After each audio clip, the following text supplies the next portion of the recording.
Donc, Oui. on va démarrer. Voilà, donc Alors, j'espère que on va démarrer cette discussion. J'espère que les gens nous rejoignent sur cette plateforme. Donc, voilà, je vous dis bienvenue déjà. Bienvenue à vous sur la plateforme Women in Africa. La Covid-19, vous le savez, a fait à bien des égards a été un fléau dans le monde. Jugée non essentielle, la culture a sans doute été le secteur qui a payé le tribut le plus fort à cette crise et dont nous ne mesurons pas tout à fait encore toute l'ampleur parce que nous sommes encore dedans. Et donc, je suis Fatima Tawan, je suis journaliste à France 24, fondatrice de AAC55, Action Africa Culture, qui œuvre à la promotion de la culture africaine sous toutes ses formes. Et j'ai l'honneur et le défi aujourd'hui d'être la modératrice de cet échange. On va se demander et si la culture finalement était le moteur essentiel de l'économie. Un débat, un échange d'une heure qui sera sans doute riche. Ça, c'est sans aucun doute à vu le parterre d'invités que nous avons, de rester avec nous. Et donc, pour en parler, j'ai le plaisir de recevoir des acteurs culturels et artistes de premier plan. Le premier, c'est un artiste béninois qui s'est imposé au fil des années comme une figure incontournable de l'art contemporain africain, Dominique Vinté. Merci d'être avec nous. Je ne l'ai pas précisé. J'imagine qu'il y a beaucoup de Béninois qui nous écoutent et qui nous rejoignent. Cette année, il est aussi créateur du trophée VIA 54. Donc, merci d'être là avec nous. La deuxième, elle est marocaine, fondatrice de la foire d'art contemporain 154, 154 de Marrakech à New York en passant par Londres et même des vérités sont installées à Paris. Elle fait rayonner l'art contemporain africain partout dans le monde. Touria El Glaoui, merci d'être avec nous, Touria. Et alors, le troisième, pas des moindres, c'est un homme d'affaires, pas comme les autres. Après avoir bâti un empire dans l'éducation au Sénégal en imposant un nouveau paradigme de l'excellence à travers le célèbre institut ISN, ça fait longtemps, aujourd'hui, ce Saint-Louisien convaincu a fait le tout pour faire briller sa ville et à travers elle, son amour de la culture et des arts qu'il défend inlassablement. Amadou Diaw, merci d'être avec nous. Et je signale aussi qu'il nous fait l'immense honneur d'être membre du conseil scientifique de l'initiative AAC 55. Donc voilà, et vous comprendrez très vite pourquoi en l'écoutant parler. Et puis nous avons une conservatrice, et pas des moindres, qui œuvre auprès de la Fondation Montresso, basée au Maroc, un lieu hybride, dont les missions sont de soutenir la création et d'assurer la promotion de sa diversité artistique à travers la prestigieuse résidence d'artistes Jardin Rouge. Estelle Villiers, merci d'être avec nous. Voilà. Donc voilà, le cadre est posé, le décor est là, vous connaissez nos invités. Installez-vous sur sur ce Zoom, cette réunion pour Women in Africa. Je vous propose de démarrer par un mot qui nous a tous frappés et répété à l'envi en France et pas seulement, partout dans le monde. Vous, les artistes et les acteurs culturels, on ne vous a pas beaucoup entendu sur cette question-là, et en particulier ceux qui travaillent en Afrique. Qu'avez-vous ressenti tout au long de cette année en entendant le terme non essentiel en parlant de la culture? J'aimerais qu'on écoute d'abord Dominique Vinté, vous en tant qu'artiste. Comment est-ce que vous avez vécu quand on a répété tout le temps que finalement la culture c'était non essentiel et que ça pouvait attendre? Comment vous l'avez vécu? merci de m'accorder cette audience. Et il n'y a pas que moi, Dominique Zimpé, mais j'ai remarqué que la plupart de mes contemporains africains, dans le temps de la pandémie, certains ont réagi positivement. Et puisqu'on sait que notre travail est assez particulier et individualiste des fois, moi, en tout cas, ça m'a permis de travailler avec un autre rythme. Je travaille avec le rythme tout doucement dans mon atelier, mais surtout me questionner sur le monde pour créer des œuvres nouvelles. C'est ça qui est l'avantage. Mais le côté le plus triste, c'est que ça nous a pénalisés. d'aucuns sont ailleurs, sont obligés de rentrer très vite dans leur atelier pour ne pas être confinés dans un autre pays, par exemple, ce qui est mon cas aussi. Mais au niveau de l'économie également, ça a beaucoup impacté. Ceci dit, puisque les artistes et l'être humain assez intelligent et fort, c'est lutter contre cette pandémie en travaillant aussi et pour avoir beaucoup d'espoir. Donc, je pourrais dire que l'art continuera à se porter bien, malgré tout. C'est mon opinion. Et ça nous donne une certaine forme de virulence, pas négative, mais plutôt positive, pour se dire, mais on doit évoluer. Par exemple, actuellement, au Bénin, il y a 50 artistes qui travaillent pour réagir par rapport à la pandémie. Et ça, c'est là qu'on voit que les artistes ne sont pas insensibles au reste du monde. Ils sont indispensables. Ils peuvent apporter également leur contribution à la société. Je pense que c'est ce que moi je vis actuellement, que ce soit au Bénin et en compassion avec nos frères et sœurs du Nord qui ont beaucoup souffert de cette pandémie. C'est aussi une manière de partager cette douleur, malgré que économiquement, ça nous impacte beaucoup. Bien sûr. Alors, on va passer la parole à Kouria sur cette phase, elle l'a eu sur cette phase introductive. Vous, la culture, c'est votre gagne-pain, c'est votre travail, évidemment. Voilà, vous vivez des œuvres aussi du travail que font tous les artistes, etc. D'avoir été taxé de non essentiel, comment vous l'avez vécu, ça? Enfin, on a toujours eu une relation en fait très très très proche avec les artistes et les galeries. Donc déjà, nous, on l'approche d'un autre angle complètement parce que bon, les artistes ont besoin de vendre leurs œuvres. C'est aussi comment ils peuvent survivre à cette particularité du Covid. Donc nous, on a tout de suite été très intéressés à comment trouver des autres avenues pour pouvoir faire ce qu'on fait pour aider les galeries et les artistes en fait. Donc on est parti sur cette base que le non essentiel, en fait, n'était pas notre secteur à nous parce qu'on était avec des galeries qui avaient des difficultés, des artistes qui avaient des difficultés. Donc, ça a tout de suite été, c'est peut-être non essentiel pour une économie en général, mais pour notre core business, les gens avec qui on travaillait ont été impactés et on le voyait vraiment directement par rapport à ce qu'on faisait et puis les feedbacks qu'on recevait. Donc, je pense que ce qu'on a remarqué, par contre, quand on a le monde entier a dit que l'art était non essentiel ou la culture était non essentielle, c'est ce qu'on a remarqué, c'est quand on a pu arriver à faire ces plateformes, ces événements à ces moments très précis, c'est au contraire comment c'était essentiel. C'était essentiel aux gens pour être inspirés, mais pour être connectés, pour pouvoir se regrouper, pour pouvoir partager des choses ensemble. Et en fait, c'est la chose qu'on a remarqué qui était la plus essentielle de ce confinement, de ces différents lockdowns et des espèces d'enfermement en fait individuel, c'est comment en fait les gens ont souffert de ne pas pouvoir se retrouver, de ne pas pouvoir discuter, de ne pas pouvoir se reconnecter. Et ce qu'on a remarqué en faisant un 54, on est arrivé à le faire quand même à Paris malgré la non-essentialité de la chose ou à Londres, c'est ce moment où les gens nous ont dit tu nous as remis de l'espoir pendant 1 heure dans notre vie, de pouvoir voir de l'art, de pouvoir se reconnecter à des gens, de pouvoir voir de l'art en général physiquement était quelque chose qui était instrumental aux gens. Donc en fait, ce côté non essentiel a perdu tout, on va dire tout sens quand on voyait le feedback et la réalité en fait des choses qu'on faisait qui étaient vraiment essentielles, non seulement d'un point de vue survie pour les artistes, pour les galeries, mais ensuite par rapport au juste l'humain et la connexion à l'humain par rapport à une œuvre. Bien sûr, bien sûr.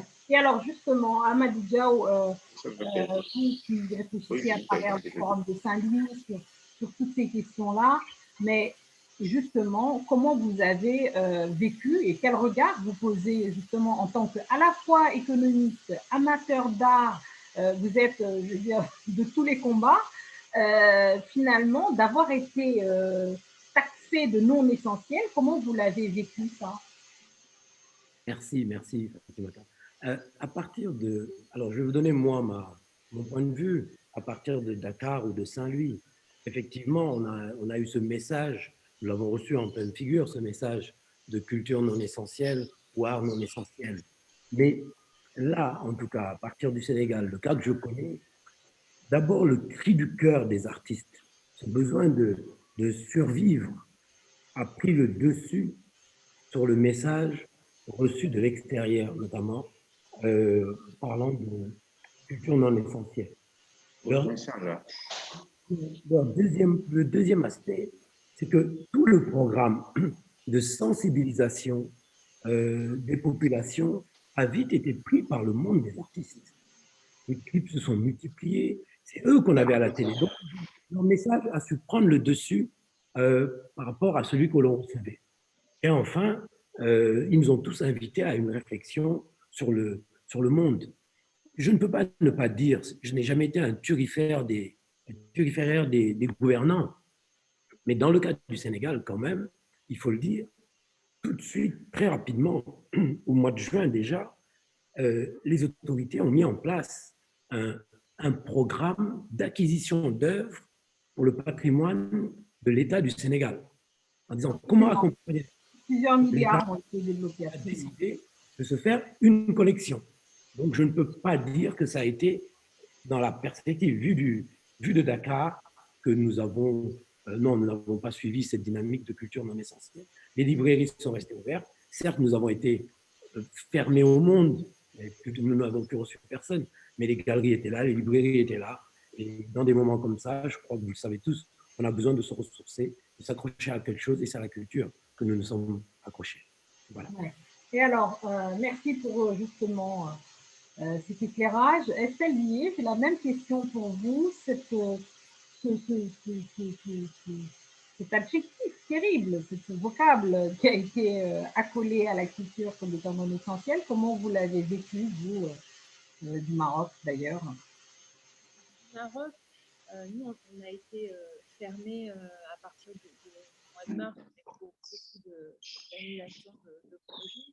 Mais c'est vrai, c'est que très vite, il y a eu cette nécessité et cette volonté des artistes de se reconnecter et de se reconnecter au monde. Au départ, c'était un peu vécu comme un chaos où c'est retrouver rapidement prendre des décisions pour continuer la marche entamée n'a pas été simple.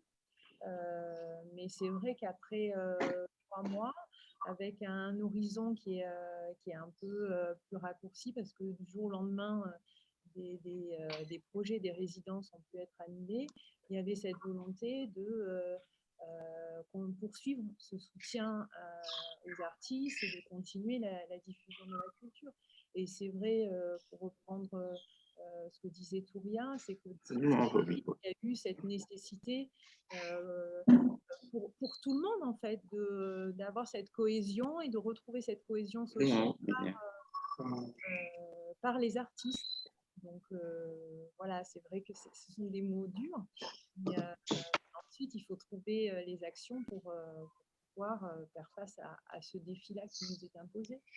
Bien sûr, trouver les actions. D'ailleurs, on en parlera, c'est l'objet de cette conversation, parce que des actions, des initiatives, il en existe, et il en existera, et on espère pour longtemps. D'ailleurs, l'art est empêché des initiatives, quand à chaque fois que la création est empêchée, elle trouve toujours un moyen absolument sublime de surgir. Donc, nous en parlerons. Je voudrais qu'on passe là à la question qui nous préoccupe sur finalement ce que c'est la dimension économique de la culture et finalement comment est-ce qu'on peut convaincre typiquement, donc c'est une question que j'adresse à Mariao, comment est-ce qu'on peut convaincre que la culture est une opportunité? On donnait le cas du Sénégal qui a fait les commandes pour la relance à travers l'initiative de Macky Sall. Justement, comment est-ce qu'on peut convaincre ceux qui ne sont pas encore convaincus que cette crise, mais au-delà de cette crise, la culture en elle-même est un moteur essentiel de l'économie parce qu'en plus de produire évidemment des subsides, etc., elle produit du sens. Comment est-ce qu'on peut convaincre les décideurs et les autres? Merci. Et c'est ce qui nous unit, nous qui sommes aujourd'hui sur cette rencontre. Et si j'échange avec Touria, j'échange avec toi-même, j'ai reçu Dominique, c'est dans cette même dynamique que nous sommes tous, parce que les convaincus, il n'y en a pas beaucoup. Là aussi, disons la vérité. Les convaincus, il n'y en a pas beaucoup. Donc là, il y a tout un travail. Je reviens, moi je ne peux parler que du pays que je connais, le Sénégal. C'est ça, pendant les 20 premières années après l'indépendance, nous avons mis la culture en avant. La culture. Après, il y a eu toutes les crises économiques et la culture s'est retrouvée reléguée loin derrière. Et ma modeste expérience, ma modeste démarche, ma modeste contribution, c'est de dire, je choisis un espace, la ville de Saint-Louis, je suis désolé, je ne peux pas ne pas en parler, la ville de Saint-Louis, et à partir de cet exemple-là, je démontre que la culture, le fait d'accompagner la culture sur un espace bien délimité peut donner un impact. Alors, l'impact immédiat, on l'a vu, c'est du tourisme. Ceux qui restaient sur Dakar ou juste sur les petites zones balnéaires ont décidé souvent d'aller plus haut, d'aller voir, il se passe quelque chose dans le domaine de la culture à Saint-Louis. Donc, le tourisme se développe dans cet espace-là et tout ce que l'on peut voir comme activité autour. J'avoue qu'il y avait un terrain favorable. Je n'ai pas vu un espace où il y avait autant d'artistes, d'écrivains, de peintres, etc. De musiciens. Vous êtes bien servi à Saint-Louis, ça c'est sûr. Voilà. Donc, c'est pour ça que j'ai dit le terrain était favorable. Donc, à partir de là, venir, moi, en investisseur et passionné de ces questions-là, j'étais sur un terrain donc peut-être plus facile que d'autres. Là, moi, je dis, c'est par l'exemple, c'est du factuel, et c'est ça qu'il faut présenter aux autorités. Mais les convaincus ne sont pas nombreux. Je le répète, les convaincus ne sont pas nombreux, et je dis, c'est l'essence de notre relation, de nos belles relations. Moi, je suis heureux de vous voir. Dominique est venu à Saint-Louis, Touria est venu aussi, etc. Donc, Estelle, c'est moi qui suis allé voir ce que vous faisiez à Marrakech. Donc, et cet écosystème que nous avons, c'est pour démontrer, pour convaincre les uns et les autres. Voilà. Ben oui. Mais alors, comment on sort justement de l'idée de prêcher des convaincus, en fait? L'idée, c'est comment est-ce qu'on fait? Touria, j'aimerais vous entendre là-dessus. C'est comment est-ce que justement on arrive à franchir le cap, à aller voir des investisseurs, à aller voir des politiques, à leur dire investissez dans l'art, investissez dans la foire, etc. Vous arrivez, vous quittez et Marrakech et bientôt Paris et Londres et New York. Justement, c'est quoi les arguments que vous utilisez pour convaincre de la nécessité et de l'importance finalement de l'aspect économique de la culture? Alors, c'est assez intéressant parce que moi, j'habite en fait et ma compagnie est basée à Londres. Je dis ça simplement parce que, en parlant de non essentiel, j'ai reçu une grosse donation du gouvernement anglais pour pouvoir continuer ce que je faisais. Alors, eux ont trouvé que c'était très important d'aider les organisations qui étaient des plateformes culturelles et leur permettre de survivre cette crise. Donc, ils ont supporté en fait, je pense, ces organisations avec un meilleur business model qui pouvait survivre en fait cette crise. Et ils ont pensé en fait à l'écosystème de ce que ça représentait pour eux en termes d'économie, en termes d'attirance, de fait que c'est une plateforme, en tout cas pour l'Angleterre, assez unique et assez spécialisée de ce qu'on fait. Mais c'était assez intéressant de voir le modèle anglais sur une chose comme ça, parce qu'ils ont mis à disposition 1 milliard et quelques de pounds pour des comptes. Ah. J'ai l'impression que nous l'avons perdu. Oui.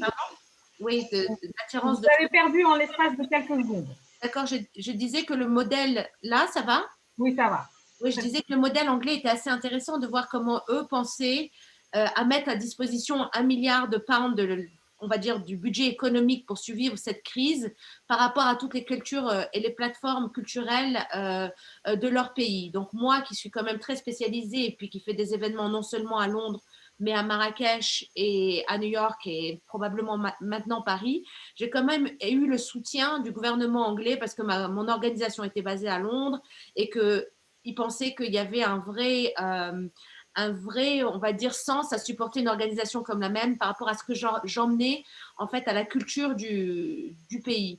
Donc, eux, ils ont trouvé en fait une sorte de richesse. Alors à Marrakech, ce qui est très difficile à faire, c'est justement aujourd'hui d'engager, comme on a dit, les différents peut-être acteurs, que ce soit des sponsors, que ce soit des collectionneurs privés, à supporter un événement comme un 54. Parce que d'abord, c'est un événement qui arrive à une particularité de l'année, ce qu'on n'arrive pas à montrer, mais parce que j'ai vraiment pas le temps de faire, mais qui serait important à en faire comme modèle, c'est de combien de personnes un 54 attire à Marrakech à ce moment-là.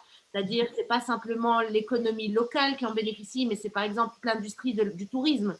Il y a 3000 ou 4000 personnes qui arrivent à Marrakech pendant cette période-là, qui remplissent les hôtels, qui remplissent aussi, en fait, comment on appelle ça, les restaurants qui font vivre la Médina, qui achètent des choses en Médina, en fait, qui font vivre l'industrie du tourisme. En fait, c'est ça, en fait, la chose la plus importante à démontrer pour aussi qu'une économie ou qu'un gouvernement se rende compte de la richesse d'avoir un événement comme ça, c'est exactement comment ça apporte à tout l'écosystème, en fait, local. Et je pense que il y a des choses à faire. Il y a des choses aussi où il faut que les gens se sentent engagés et concernés. C'est vrai que quand on fait ça dans un pays, on parle d'un énorme continent comme l'Afrique, c'est aussi très difficile de, on va dire, de plonger et de toucher, par exemple, l'économie marocaine en parlant d'un événement complètement panafricain. C'est-à-dire qu'il faut trouver comment les acteurs locaux peuvent se sentir engagés à un événement comme un 54 où on parle d'un continent en entier. Oui, bien sûr. C'est ça un petit peu la difficulté, c'est d'essayer de comprendre qu'est-ce qui parle le langage de l'économie locale où on se trouve en fait et qu'est-ce qui pourrait les attirer. Mais moi, en 3 ans, j'ai vu beaucoup de progrès, surtout à Marrakech, non seulement des acteurs culturels qui sont à Marrakech, qui joignent leurs forces à un 54, mais aussi l'intérêt est de plus en plus important par rapport à la presse, par rapport aux collectionneurs, on va dire, marocains qui viennent voir ce qui se passe à Marrakech pendant ce moment-là. Donc, il y a des progrès qui sont faits, pas assez vite à mon goût, mais il y a vraiment des gros progrès qui sont faits par rapport à construire une économie solide autour en fait des plateformes culturelles. D'accord. Et alors, justement, quittons Marrakech pour aller au Bénin. Dominique Zinté, vous, en tant qu'artiste, est-ce que vous avez été concrètement soutenu, ou en tout cas, vous et les autres, dans votre pays, par le gouvernement? Est-ce que, par exemple, vous avez du mal à convaincre, vous qui êtes un artiste internationalement reconnu, est-ce que vous avez du mal à convaincre l'État ou les gouvernants dans votre pays de l'importance de soutenir les artistes face à cette crise, mais au-delà de la crise, hein, d'une manière générale? Merci. Bon, d'une manière générale, je pense que notre gouvernement est attentif. Mais ce qui était important, nous avons poussé les choses. J'étais un peu précurseur, en guillemets, parce que, vous savez, au Bénin, il n'y a pas l'école de beaux-arts. Donc, la plupart des artistes, c'est des autodidactes. Mais heureusement, il y a beaucoup d'artistes qui excellent, qui honorent des grands lieux d'exposition, à des grands rendez-vous. Ça a fait que notre gouvernement béninois commence à être vraiment attentif. Et quand, comme on dit, l'exemple du Sénégal, notre gouvernement aussi a mis en place pour acquérir des œuvres maintenant, pour mettre dans les ministères, dans nos consulats et ambassades à travers le monde. Et aussi, il y a le conservatoire qui est en train d'être réalisé. Mais en dehors de ça, la plupart des acteurs culturels, dont moi, qui ne devaient pas l'être, se sont forcés à l'être parce que, d'après les frustrations de nos manquements, beaucoup d'artistes ont commencé par prendre des choses en main, ne serait-ce que pour avoir des lieux d'exposition beaucoup plus, créer des lieux de résidence à l'endroit des artistes. Et ça, je pense que nous avons forcé un peu la main à notre gouvernement.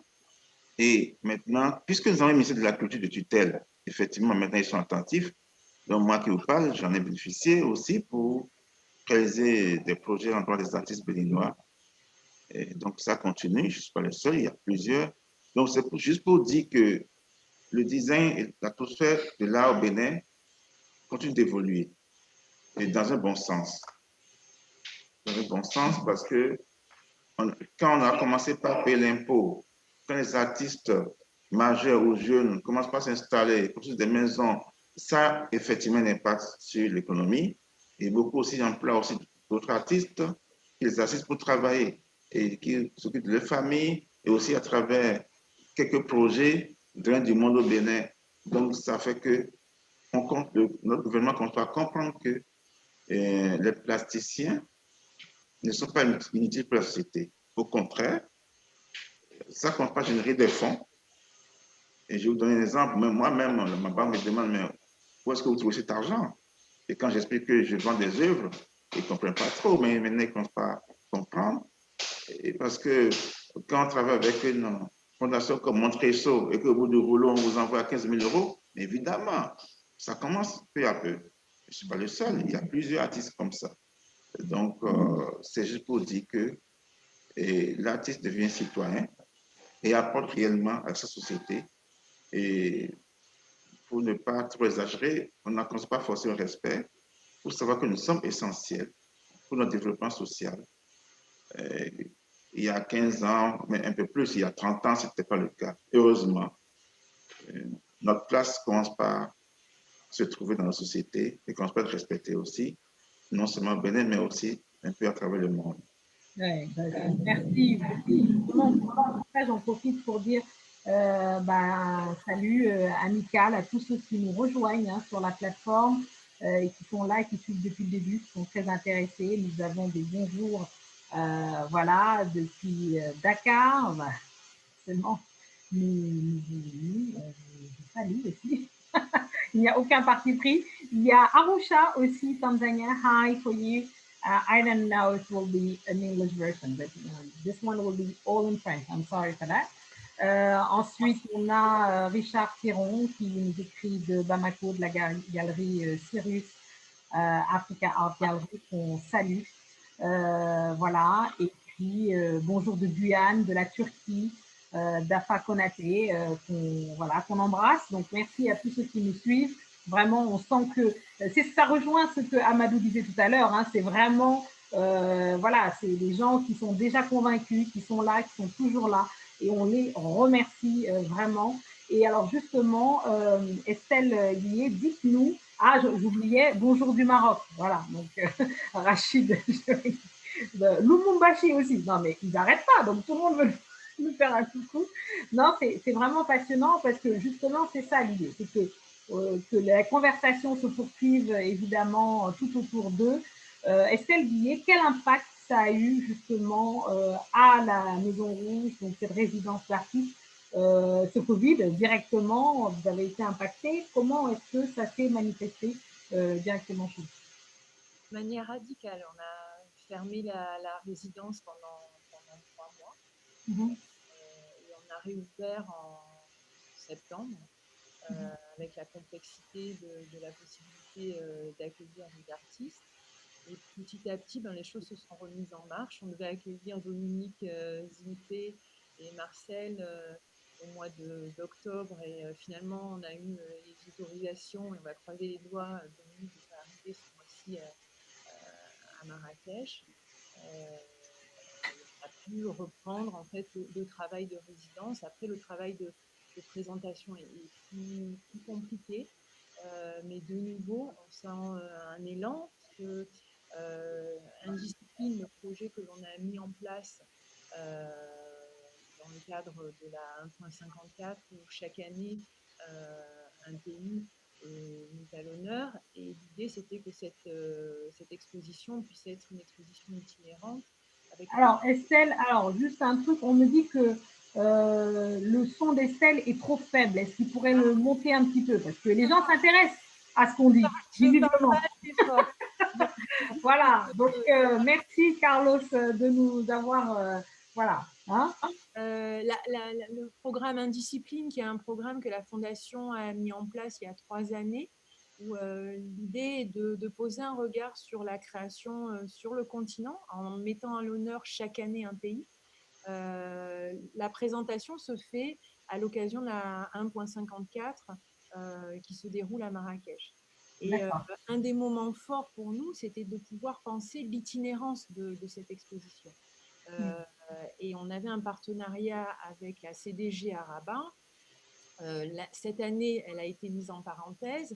Et là, de nouveau, on a été par la CDG et le 1er avril va reprendre cette itinérance-là. Donc oui, je pense qu'il faut beaucoup d'espoir et garder cette idée d'aller de l'avant et de penser que au Maroc, il y a une véritable structure et Marrakech en particulier, il y a un réel aménagement du territoire qui a été fait avec cette volonté de mettre en avant la culture. Ce que disait Touria, la culture, c'est aussi un ressort, une manne financière de la part des touristes. Marrakech accueille énormément de personnes. Et ces touristes-là, ils n'ont pas envie simplement des souks, ils ont aussi envie de découvrir des lieux, des musées, des lieux alternatifs, des plus petites résidences, etc. Ouais. Et il faut continuer dans ce sens-là. Et je pense que la culture est un moteur essentiel, un ressort essentiel de l'économie. Ouais, oui, bah, merci de dire qu'on a eu raison de choisir cette thématique. Justement, on était ensemble au moment où on réfléchissait à cet échange. Mais alors justement, je voudrais soumettre à Amadou Diallo cette question de Rolande Absaya, qui nous a écrit d'ailleurs sur le forum, qui dit « Supposons que la culture soit le moteur essentiel de l'économie, hein, mais la nouvelle génération n'a pas une connaissance parfaite de sa culture. Comment faire pour justement donner l'opportunité à cette nouvelle génération de réaliser à quel point la culture est essentielle et en plus essentielle à l'économie ?»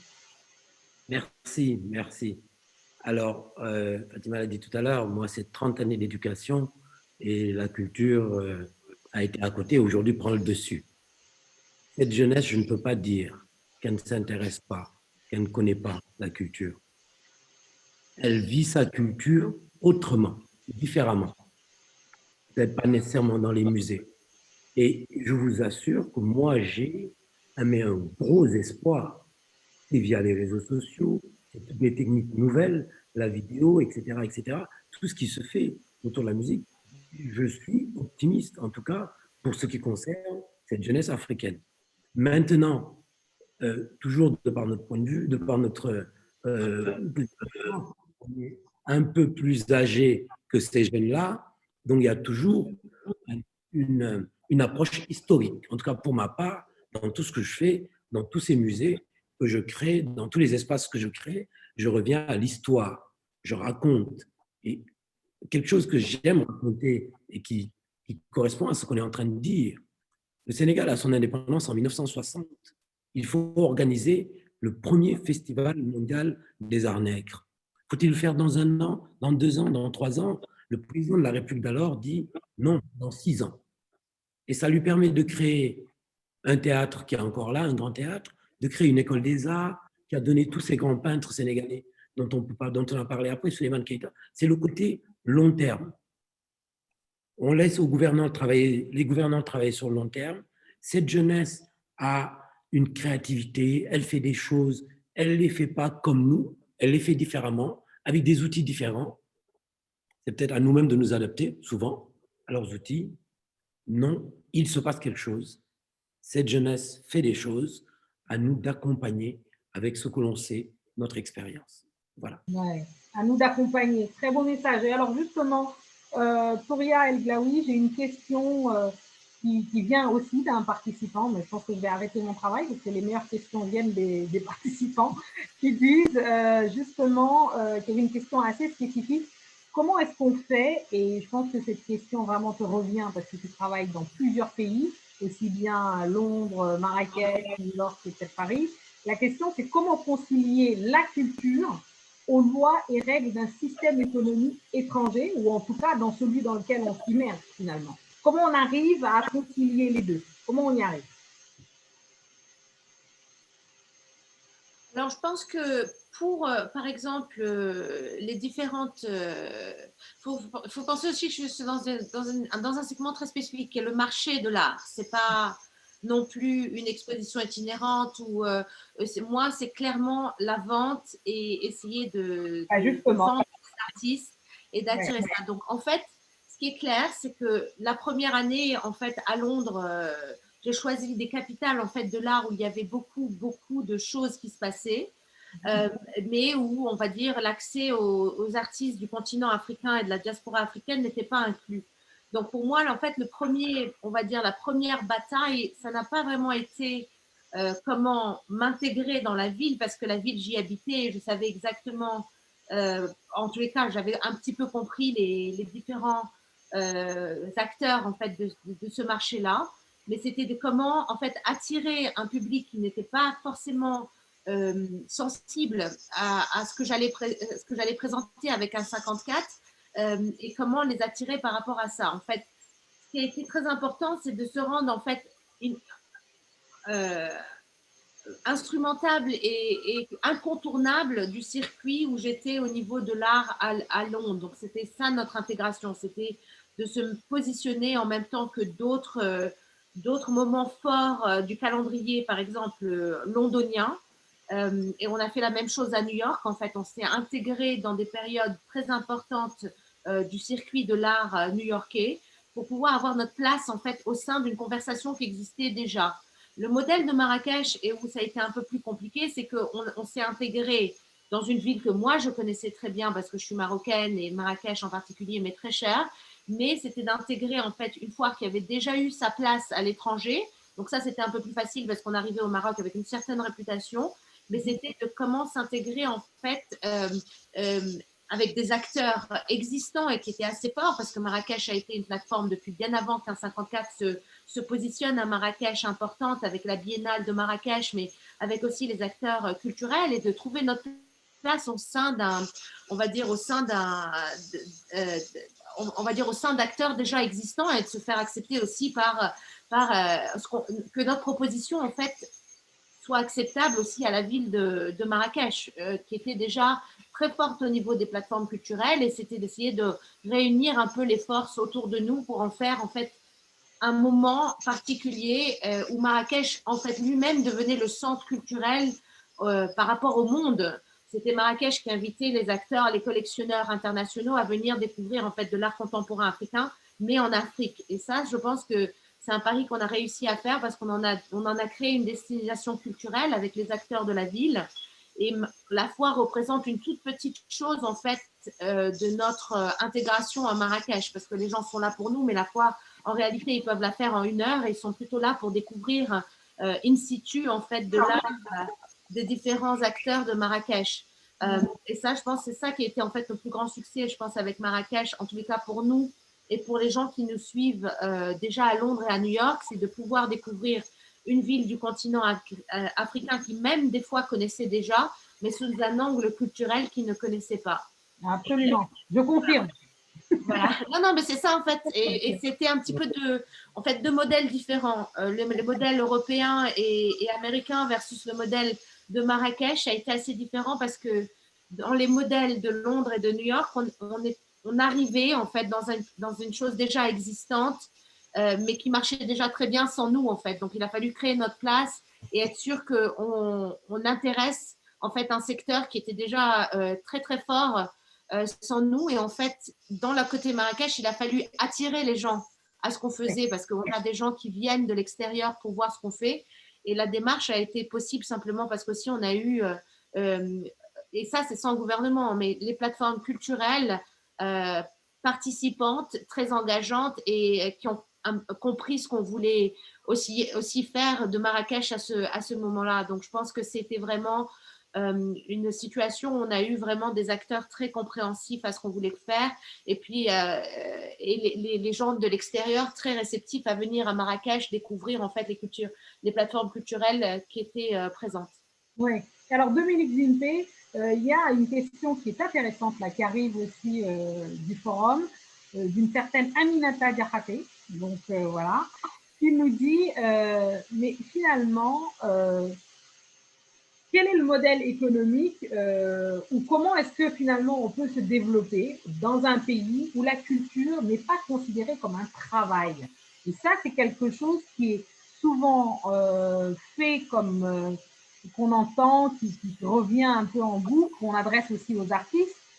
Comment est-ce qu'on vit sa vie d'artiste dans un pays ou dans des pays ou sur un continent où finalement être un artiste, même si c'est pas mieux ailleurs, hein, en France aussi, voilà, être un artiste, c'est un coup de saltimbanque, quelque part, mais c'est pas quelque chose considéré comme quelque chose de sérieux, comme quelque chose qui peut être aussi un travail et apporter finalement de l'argent, tout simplement. Oui, je pense que cette question, ça date maintenant. Parce qu'aujourd'hui, les artistes plasticiens, en tout cas, je parle que du Bénin là, donnent une nouvelle image.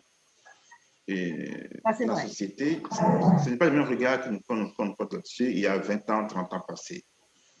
Maintenant, au niveau économique, beaucoup d'artistes se sont installés, comme je viens de dire tout à l'heure. Et aussi, ce qui est sidérant, certains emploient aussi d'autres artistes. Donc, ils ne commencent même pas à avoir des entreprises culturelles.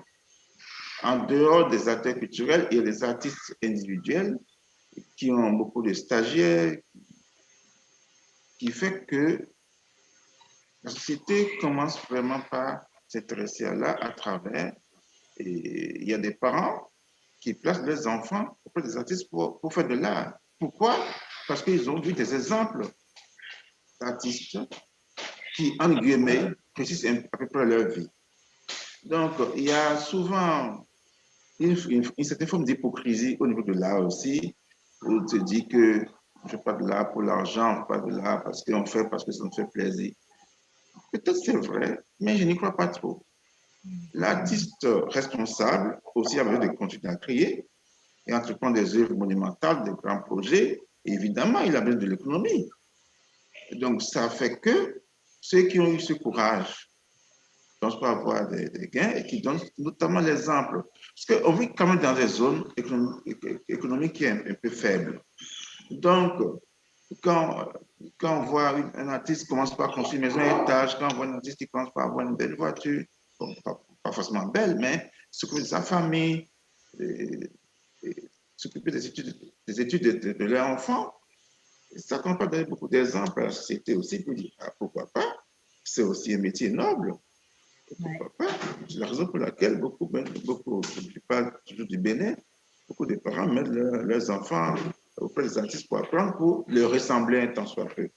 C'est la raison et l'essence qui fait que l'art se développe de plus en plus et aussi de belles images.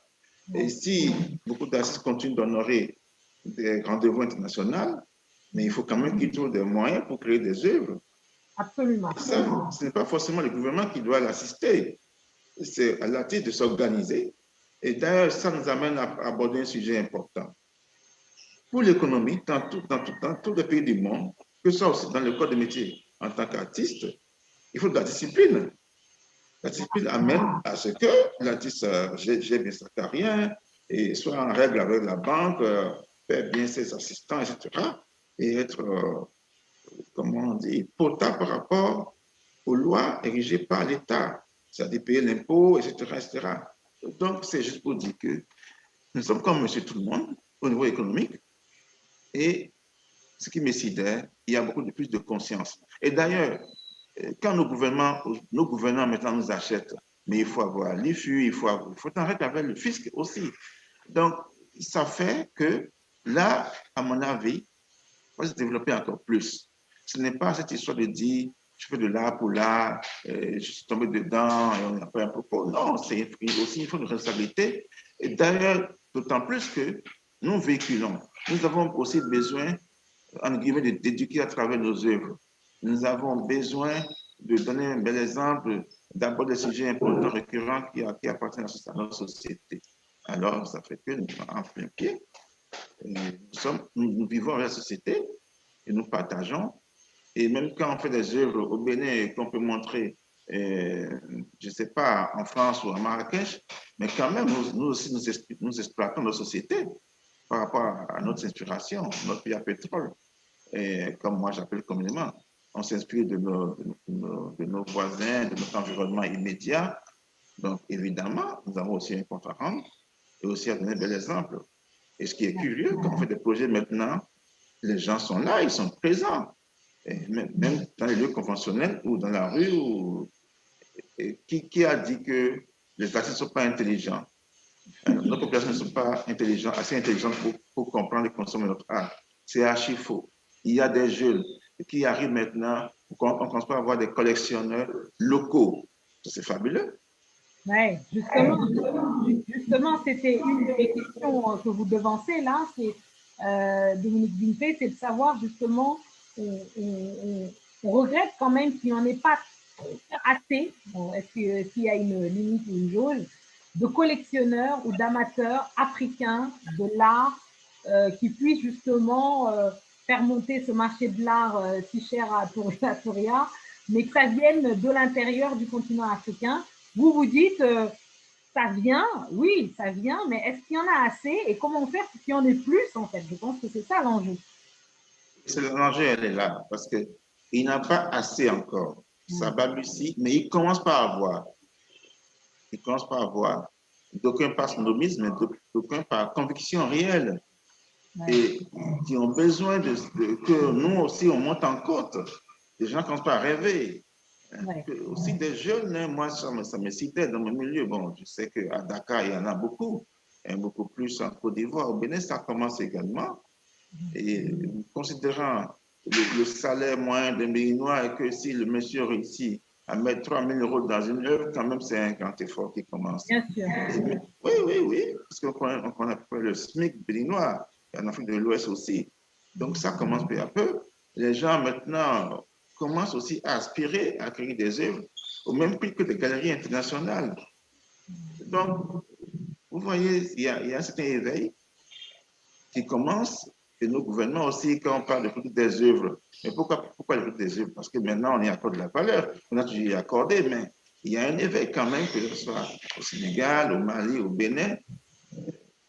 Il y a l'attachement pour l'art qui commence vraiment. Et ceci est réjouissant que vous nous dites là, Dominique Vinté. Vous nous donnez vraiment de l'espoir. Je voulais savoir justement, Estelle Guillet, vous, on va passer justement à la phase des solutions, ce que chacun d'entre vous propose pour, sortir de cette crise, mais aussi convaincre que justement de la dimension économique essentielle de la culture.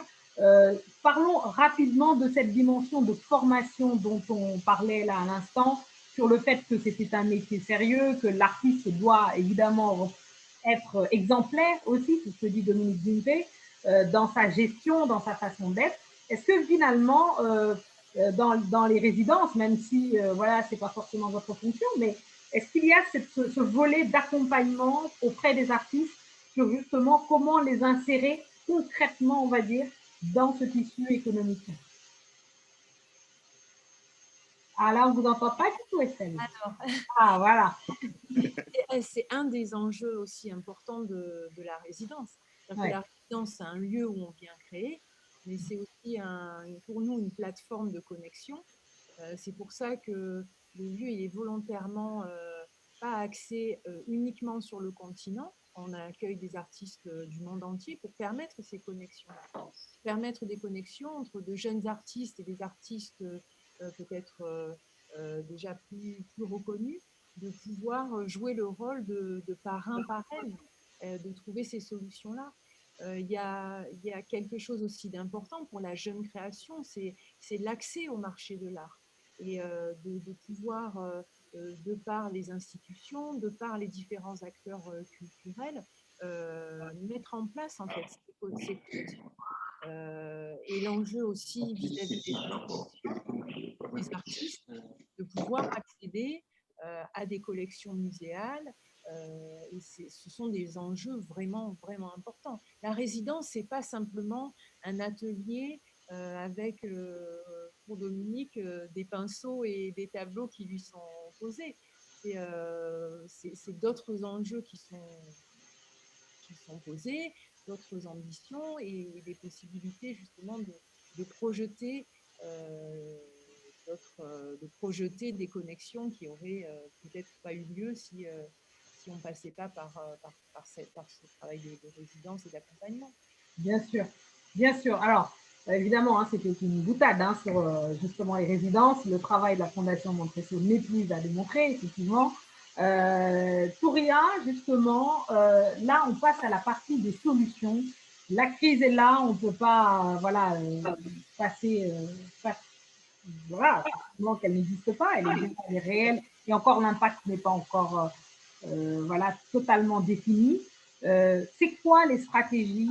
Donc, on a vu par exemple que la foire 2054 de Marrakech a été annulée. Derrière, il y a eu cette opportunité de faire cette foire avec Précise à Paris, voilà, qui s'est fait. La question plus large maintenant, c'est quoi les idées nouvelles, ou peut-être que c'est une opportunité, cette crise finalement, pour réinventer une nouvelle façon d'aborder la culture, et qui est empêchée, c'est le moins qu'on puisse dire en ce moment. Alors, la première solution que nous, on a trouvée, c'était bien sûr de passer en ligne nos ventes et tout ce qui était autour de la foire, donc avoir des foires digitales quand on ne pouvait pas les avoir physiquement. En fait, ce qu'on a trouvé dans cette première solution, qui était vraiment un très fort soutien en mai dernier, parce que tout s'est fermé tellement rapidement que les galeries, les artistes avaient besoin de vendre, donc il y a eu beaucoup de soutien par rapport à ça, mais on a trouvé des limitations à cette solution-là même. C'est-à-dire que c'est important, et c'est quelque chose que je pense que les artistes aujourd'hui ont, qui est un outil extrêmement important de se positionner par leur Instagram, par leur Facebook, par toute leur présence, on va dire, digitale, qui est très, très importante quand ils n'ont plus accès en fait aux galeries, aux foires ou aux collectionneurs. Et je pense que chaque artiste, et ça je peux parler d'un point de vue visuel, mais chaque artiste doit utiliser ces plateformes comme une directe, on va dire, présentation de leur travail au monde. Et ça, on a remarqué que dans cette première solution, on a eu des collectionneurs américains qui ont contacté, qui ont cherché sur Instagram certains artistes, etc. Donc ça, c'est vrai que c'est une approche directe de l'artiste, on va dire, au monde par sa présence, on va dire, sociale. Donc tous les médias, tous les réseaux sociaux sont des bons outils de présentation, donc il ne faut pas qu'ils ignorent ça.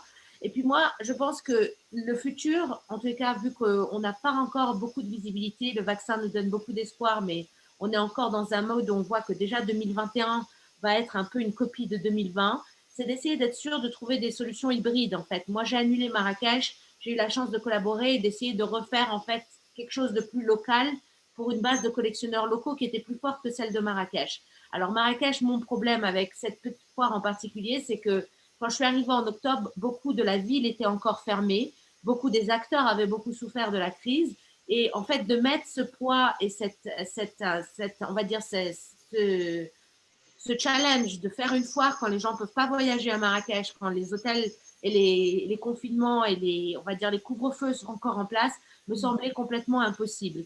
Mais ça ne veut pas dire qu'on ne sera pas là l'année prochaine et qu'on ne sera pas là en train d'essayer de trouver des solutions, même en mars, pour essayer de réactiver déjà notre positionnement à Marrakech. Mais je pense que le futur est une solution hybride, et ça, c'est très important, parce qu'il est important, je veux dire, d'une façon générale, d'être adaptable et flexible et de pouvoir se positionner dans les opportunités qui se présentent, en fait. Ouais. Je sais que c'est assez dur à comprendre, mais si vous voulez, en fait, par rapport à Marrakech, le fait est, c'est qu'on va pouvoir faire Marrakech. J'ai dit non, on m'a dit, est-ce que tu veux faire Paris? J'ai dit oui, parce que je trouvais que c'était une solution qui allait compenser un peu nos pertes de vente de Marrakech par rapport à cette année-là.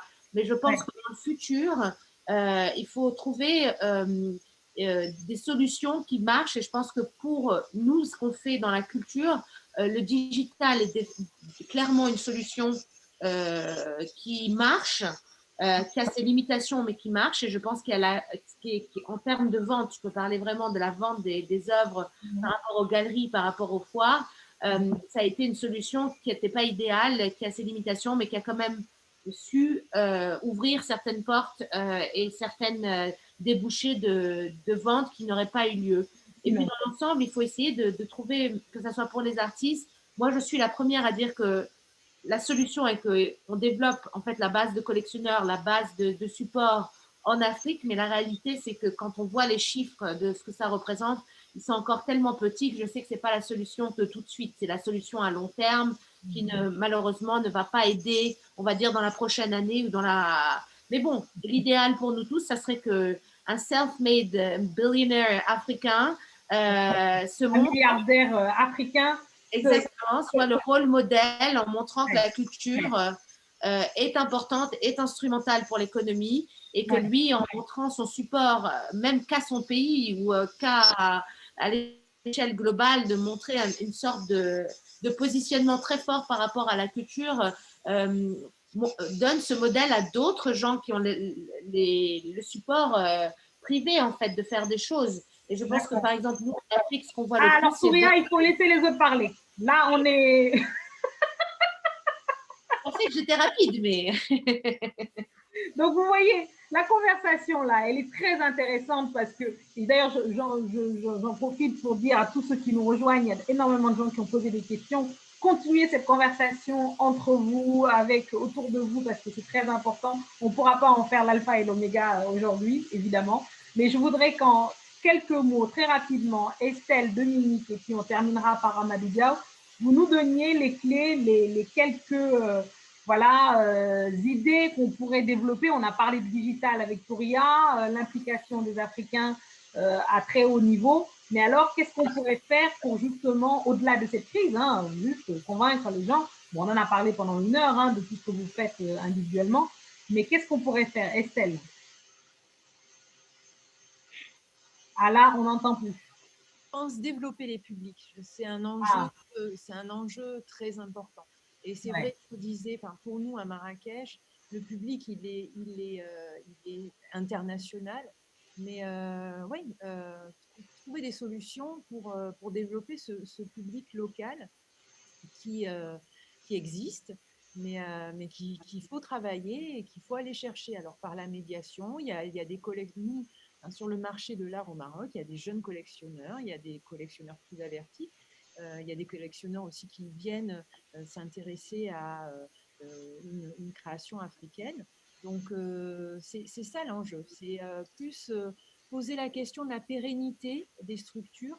Et cette pérennité, pour moi, elle passe vraiment sur la question des publics. Sur la question des publics. Très intéressant. Merci beaucoup, Estelle. Dominique, Vimpé, comment on fait justement pour s'en sortir? Donnez-nous de l'espoir, vous qui êtes artiste.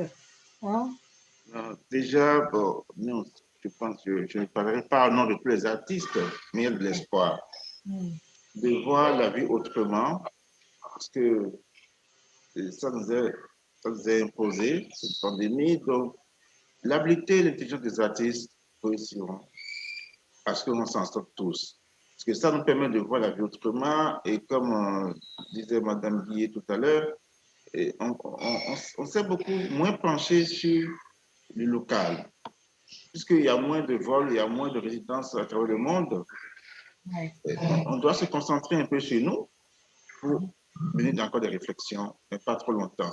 Mais déjà, il y a déjà eu beaucoup de réactivité. C'est ça qui est beau. On s'adapte. On ne peut que s'adapter maintenant. L'adaptabilité. Vous avez raison. L'adaptation. Il y a des artistes qui vendent leurs œuvres déjà. J'ai compris que par Internet, qui envoient plus d'informations. Mais je pense qu'on a foi à nos galeristes, à nos lieux, qui aussi, de leur manière, essaient de nous vendre à travers le monde. Mais nous aussi qui habitons l'Afrique, c'est aussi une question que ça nous impose maintenant, enfin, ça nous amène plutôt à penser à notre environnement immédiat, de réfléchir autour de nous et de développer. Parce que je suis convaincu qu'il y a beaucoup de potentiel partout où nous sommes, en Afrique également. Absolument, énormément de potentiel. Amadou Diaw, justement, pour le mot de la fin, comment est-ce qu'on fait justement pour surmonter cette crise et aussi convaincre au-delà de nos cercles, quelles sont les solutions qu'on peut apporter? Sur du factuel, donc ce que nous avons fait là aussi par rapport à ce qui vient d'être dit, nous avons développé, nous, les résidences locales d'artistes, beaucoup dans la musique, et les visites de musées, de galeries sont des visites personnalisées. Maintenant, en proposition concrète, je partirai de l'expérience qui marche bien, qui a bien marché jusqu'à ce que nous ayons cette crise et qu'on soit tous coincés et qu'on pourra vite redémarrer. Nous avons tous dit que nous disons souvent que notre dernier grand voyage, ça a été un 54 Marrakech, février 2020. Ça a été notre dernier grand voyage pour nous tous dans notre entreprise. Nous avions mis en place un système de bourse d'études de 10 jours pour nos élus les responsables de l'administration au niveau communal. Donc ça, c'est pour convaincre nos autorités administratives, nos autorités politiques. Donc à titre personnel, nous avions mis en tout cas un système de bourse. J'espère pouvoir le poursuivre très vite, que Marrakech ouvre ses portes, que l'on arrive et que l'on s'y retrouve tous à Marrakech, à Dakar ou à Saint-Louis. Voilà. Absolument. Rendez-vous est pris. Moi, de toute façon, il ne faut pas me prier hein, pour venir et à Marrakech et à Saint-Louis. Et voilà, pour dès que c'est possible. Pour le souvenir de Touria, on est tous prêts. Voilà. Ben oui. Très vite. Absolument. C'est sur ces belles paroles, hein, vraiment, j'ai beaucoup aimé animer cette conversation, découvrir vos points de vue. Alors évidemment, individuellement, je les connaissais, mais là, ensemble, je trouve que c'est extrêmement riche. Merci à la plateforme Women in Africa qui a permis d'animer cette conversation autour du rôle essentiel de la culture comme moteur économique. Voilà, n'oubliez pas, l'art ne peut pas s'enfermer et voilà, ne peut pas être confiné. La création artistique est partout où on pose les yeux. C'est l'occasion de, comme disait Dominique Guimpé, et vraiment c'est très inspirant de se reconcentrer sur le local, de regarder ce qu'on a aussi, que ce soit sur le continent africain et ailleurs. Merci infiniment de votre disponibilité à tous. Merci à tous ceux qui ont réagi. Alors, il y a énormément de questions, je n'ai pas pu toutes vous les soumettre, mais vraiment, c'était très intéressant et je sais que les gens en ont... voilà, donc si vous voulez en savoir plus, n'hésitez pas à contacter les structures des uns et des autres. Tout est grâce au digital, comme l'a si bien rappelé Touria, tout est en ligne aujourd'hui. Donc voilà, c'était vraiment un plaisir pour moi.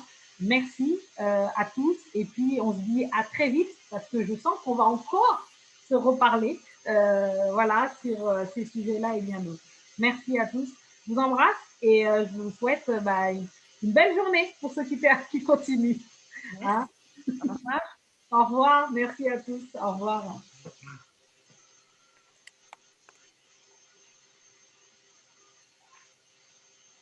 À bientôt. Au revoir, à bientôt. À bientôt. Bye bye. À bientôt. À l'aéroport. J'espère. Tous à l'aéroport, oui. Au revoir. À bientôt. Au revoir. À bientôt, au revoir et merci à tous.